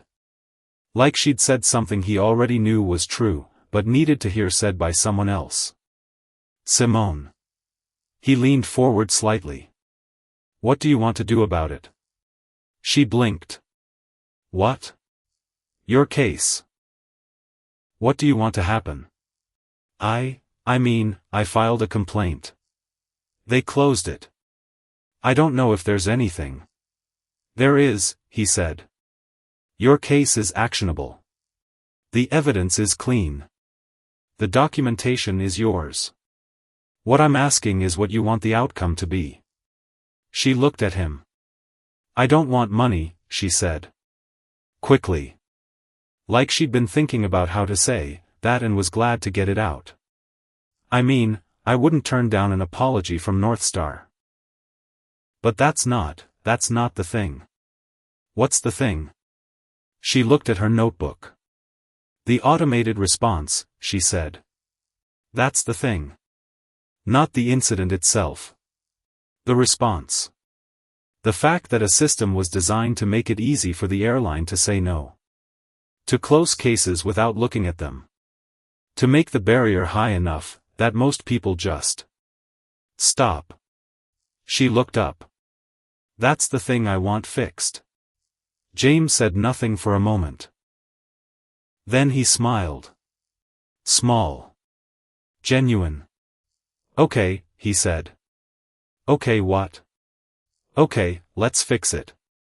The Okafor Foundation's legal team made 3 calls that afternoon. 1 to North Star's counsel. 1 to the Department of Transportation's Aviation Consumer Protection Division.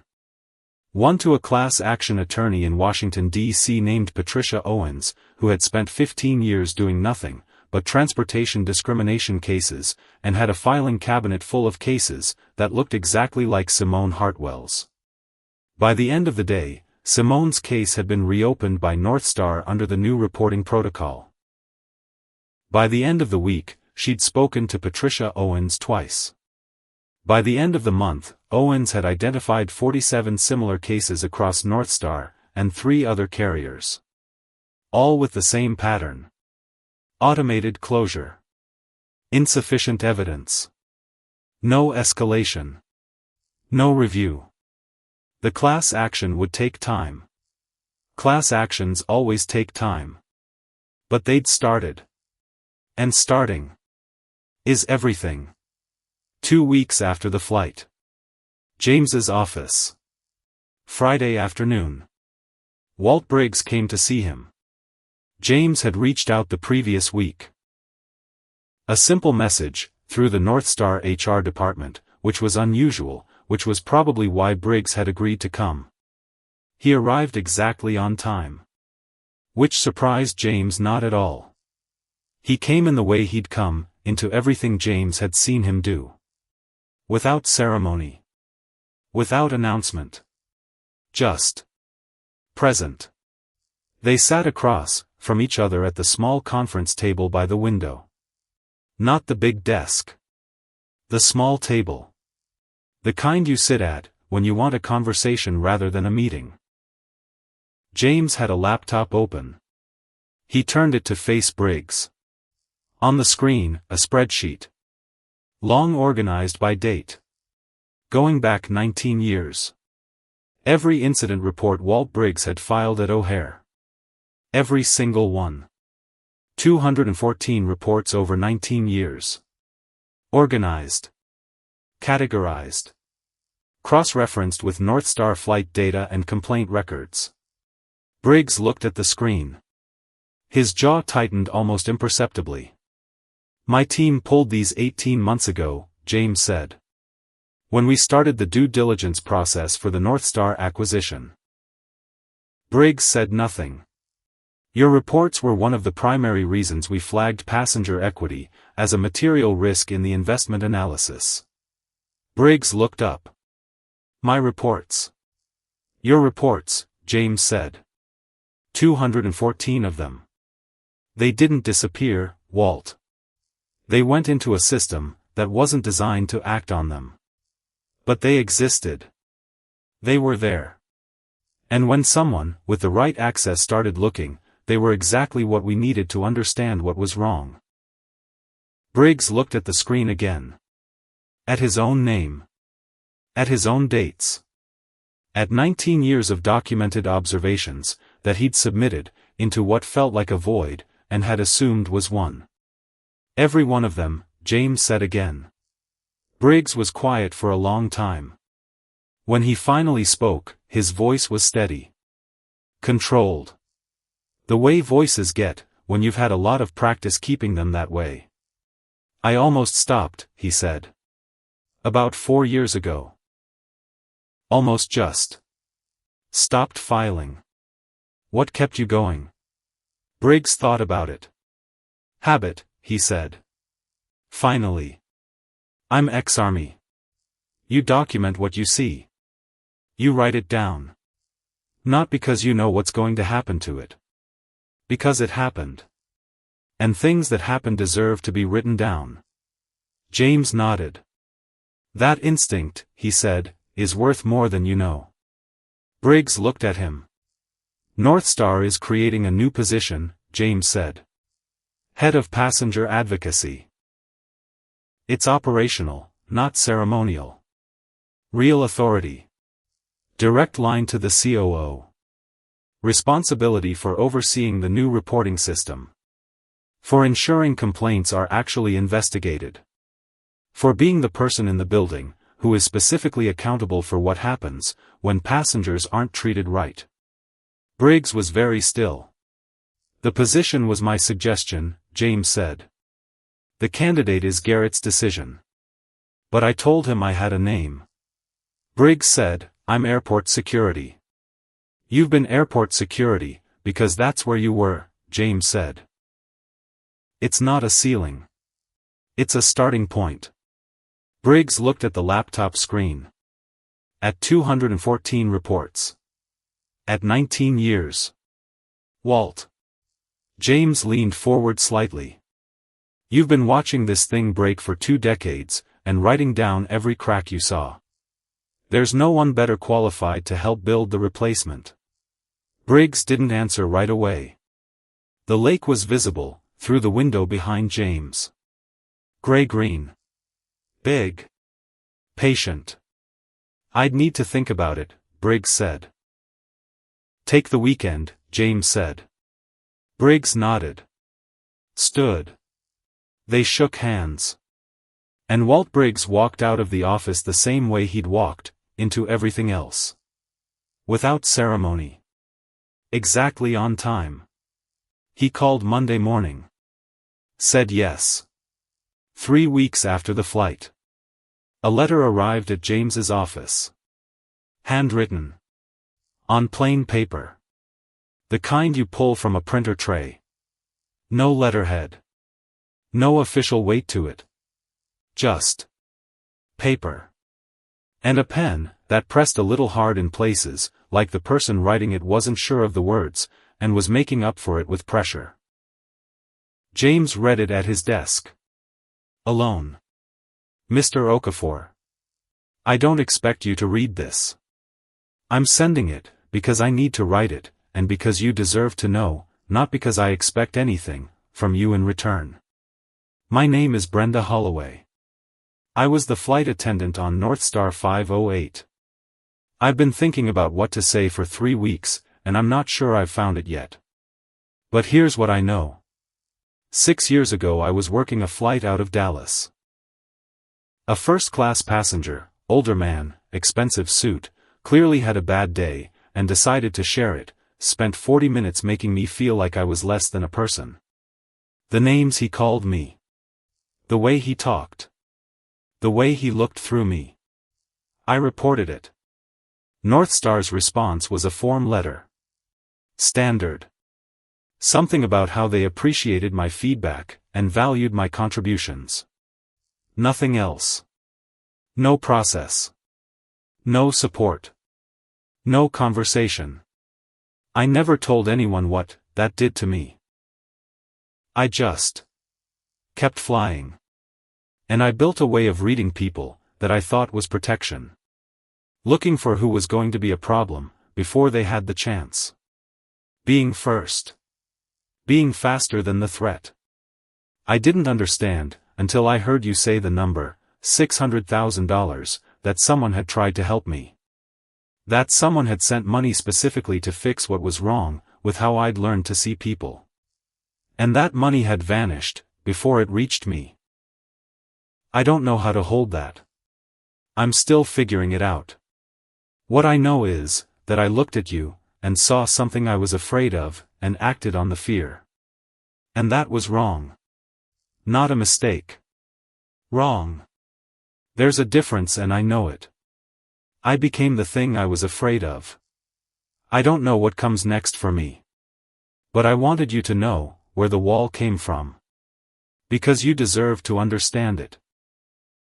Even if understanding it doesn't change anything. Brenda Holloway. James read it twice. Put it down. Looked out at the lake for a long time. Then he picked up his phone. Called Maria.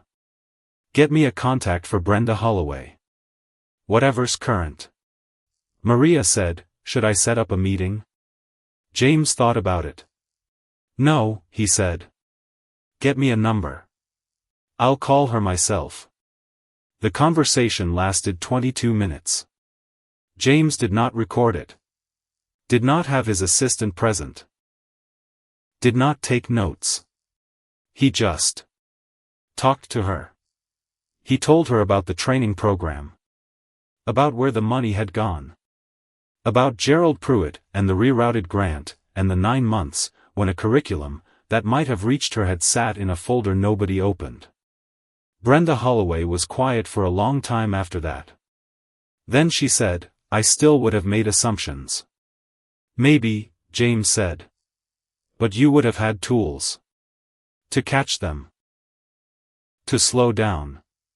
You don't know that." "No," he said. "I don't." Another silence.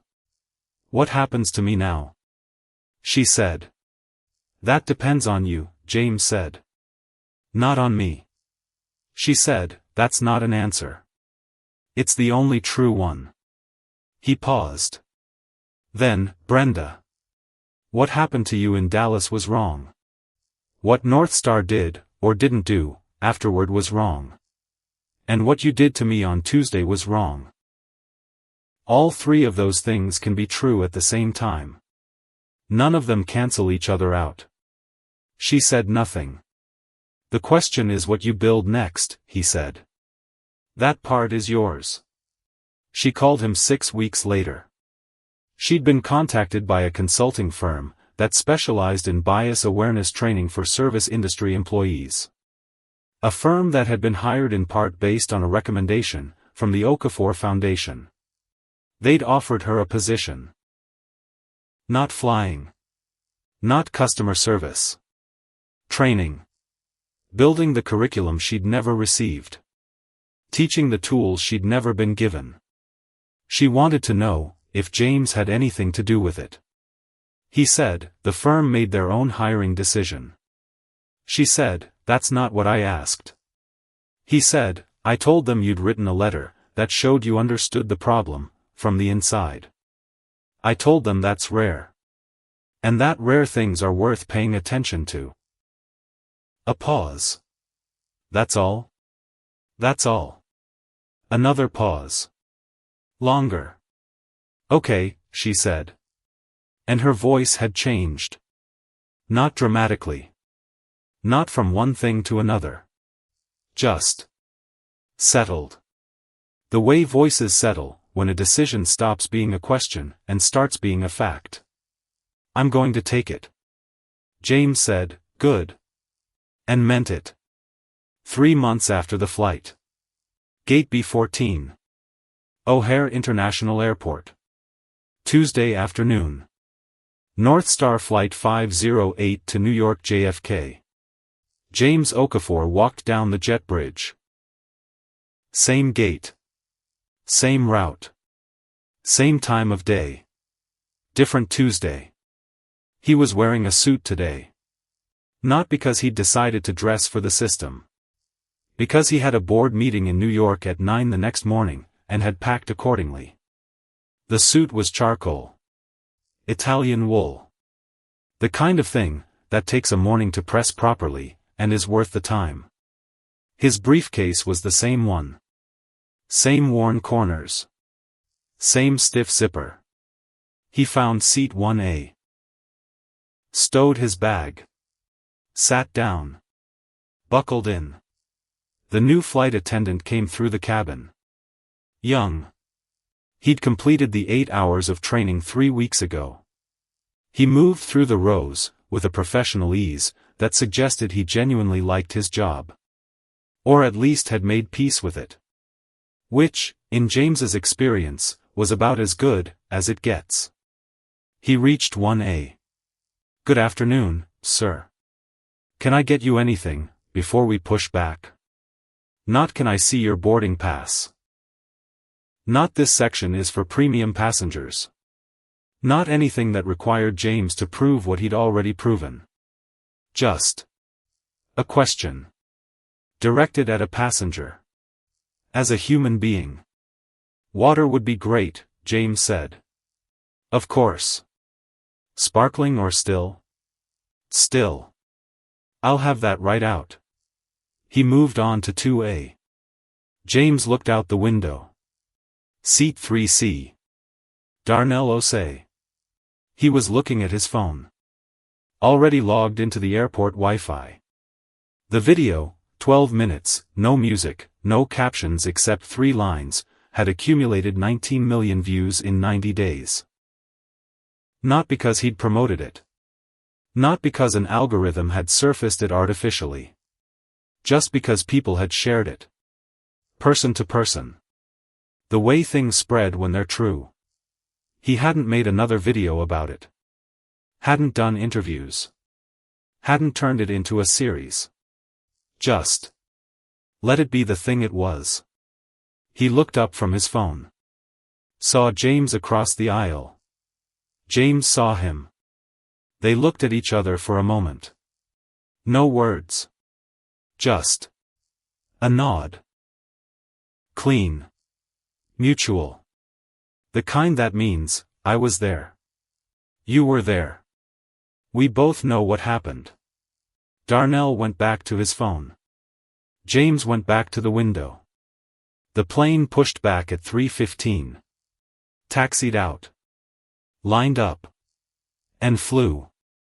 Somewhere over Indiana, James opened his laptop. He had 3 things to review. The first was the agenda for Tuesday's board meeting at North Star. His first official session as board observer. 11 items. He'd read them twice already. He'd added 2. The second was the preliminary findings from the DOT's Passenger Equity Working Group. They'd been meeting for 6 weeks. Pulling data. Building the framework for what would eventually become a federal reporting requirement for airlines. The working group had 4 external advisors. James was one of them.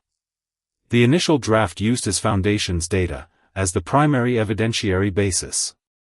The regulations wouldn't have a name when they passed. They never do. They'd be an amendment to an existing statute. A subsection. Something that appeared in the Federal Register, and got read by lawyers, and compliance officers, and nobody else. But they'd be real. And real, in this context, was everything. The third thing he opened was not a document. It was an email from Simone Hartwell. Sent that morning. Mr. Okafor. The first meeting with Patricia Owens's team went well. We have 47 cases confirmed, and she thinks there may be more. I wanted you to know. And I wanted to say thank you. Also, I got a promotion at work. Not related to any of this. Just good news I wanted to share with someone who'd understand why it matters to me specifically right now. Simone. James read it twice. Typed a response. Simone, 47 is a beginning. I expect it to grow. Keep the screenshot. And congratulations on the promotion. That one is entirely yours. J. He sent it. Closed the laptop. Looked out the window. Somewhere below, Indiana was being Indiana. Flat. Grid patterned. Fields running to the horizon in straight lines like someone had taken a ruler to the landscape, and meant it. He thought about his father. About the roads his father had driven, through landscapes like this. In the dark. In weather. With a cargo hold full of things that belonged to other people going to places his father would never stay. 20 years of that. And never once raised his voice. His father hadn't been patient, because he didn't feel it. He'd been patient, because he understood something James had taken 44 years to learn. That the only way to change a system is to understand it completely. To know where it breaks. To document the cracks. To wait for the moment, when the right lever appears.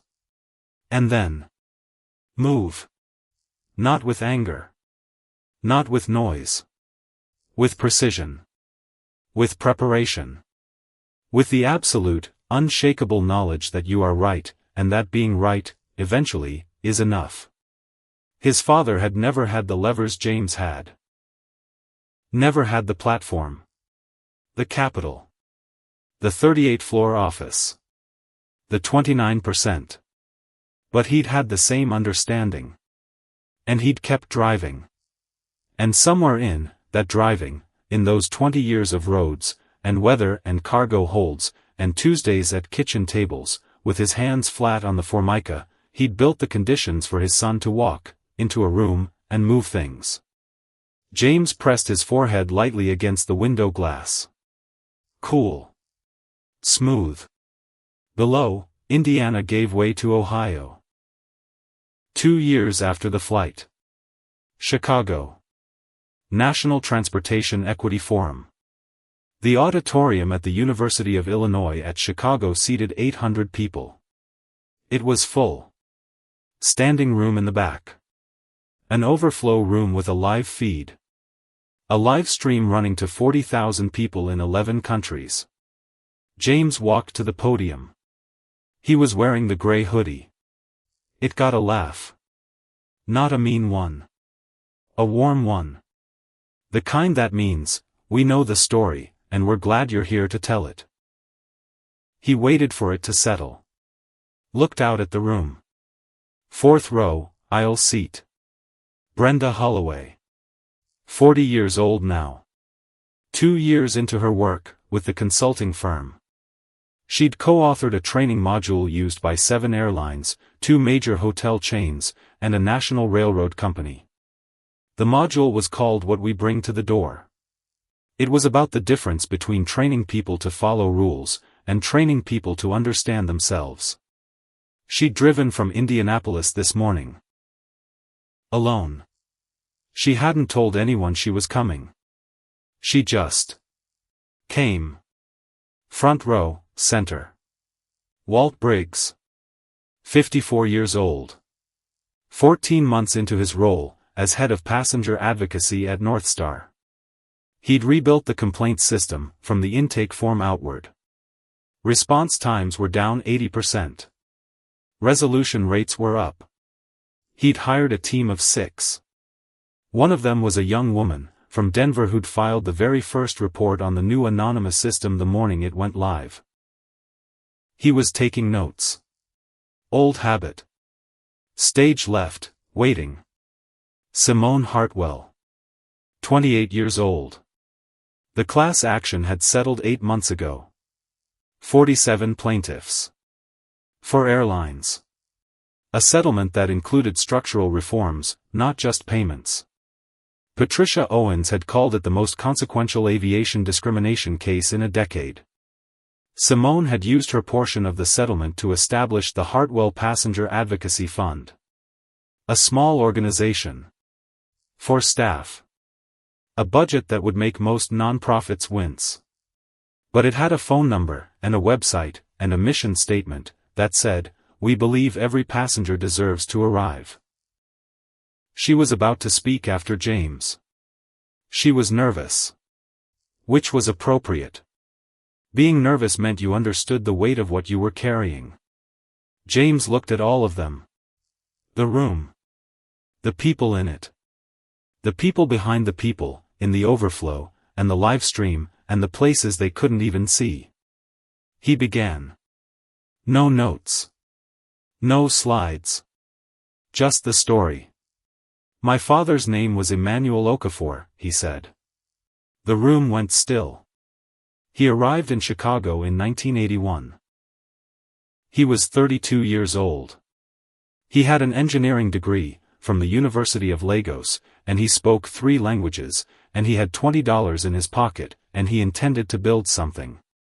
He paused. He built something. Just not the thing he planned. A small laugh. Gentle. He drove trucks for 20 years. Long haul. This city to everywhere and back. Through weather that didn't care who you were. Through hours that didn't apologize. He delivered things that kept other people's businesses running. He was essential. And he was invisible. The room was very quiet. Not because anyone decided to make him invisible. Because the picture, that most people carry, of who matters, of who belongs where, of what a person in a certain seat, or a certain job, or a certain building is supposed to look like, didn't include him. And when reality doesn't match the picture wins.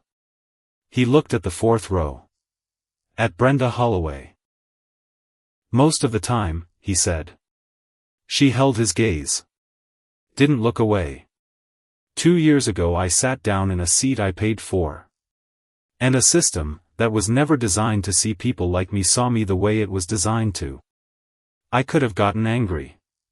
I chose not to. Not because I wasn't angry. I was. But anger is a weather event. It comes. It passes. It doesn't build anything. What builds things is documentation. Patience. The willingness to wait for the right moment, and then move, with everything you have. He looked at the front row. At Walt Briggs. Who was still taking notes. Walt Briggs spent 19 years filing incident reports, that he believed nobody was reading. 214 reports.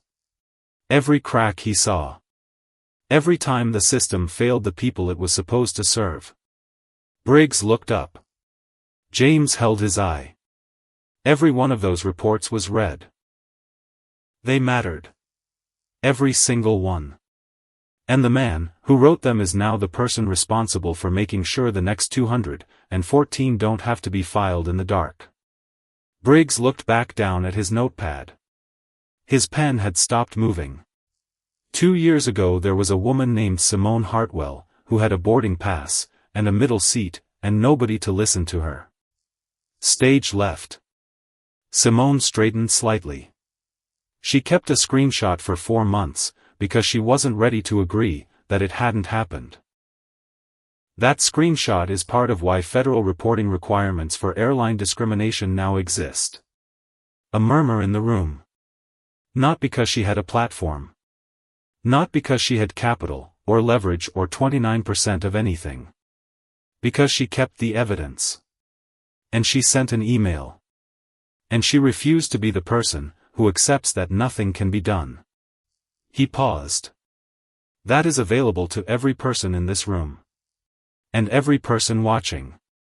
My father never raised his voice. He just kept driving. I used to think that was surrender. Now I understand it was something else entirely. He was building conditions. Building the ground. Making it possible for something to grow, that he might not live to see grow. I am what grew. And what I built. On the ground he prepared. He stopped. The room was completely silent. Not the silence of an audience waiting for what comes next. The silence of 800 people holding something they hadn't expected to be handed. I didn't change Northstar's system for myself, James said. I have resources. I have leverage. If Northstar had been the last airline on Earth, I could have driven. Taken a train. Chartered something. The cost to me personally of one bad Tuesday was approximately 0. I changed it for the person who can't drive. Who can't charter. Who has a screenshot, and a middle seat, and an automated response that says insufficient evidence. I changed it for the person who looks like my father. Who kept driving. For 20 years. On roads that didn't care who he was. He looked at the live stream camera. Every person watching this has experienced unfair treatment. Or watched someone else experience it, and looked away, because looking away was easier. I'm not here to shame anyone for looking away. Looking away is human. It's survival. But you don't have to keep looking away. Document what you see. Write it down. File the report. Keep the screenshot. Send the email. You don't know who's reading. He paused. Long deliberate. I was reading. The screen behind him lit up. 1 slide. 2 numbers. Airline discrimination complaints, U.S. carriers. Q3 2024 versus Q3 2026. Down 64%. Not because discrimination had been cured. Because for the first time, there was a system that made it harder to hide. That made it easier to report. That made it possible for a 26-year-old woman, with a screenshot, and a Wharton degree, and no leverage whatsoever to have her case heard.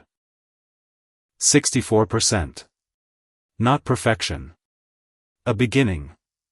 James stepped back from the podium. The applause started in the front row, and moved backward, through the room like something physical.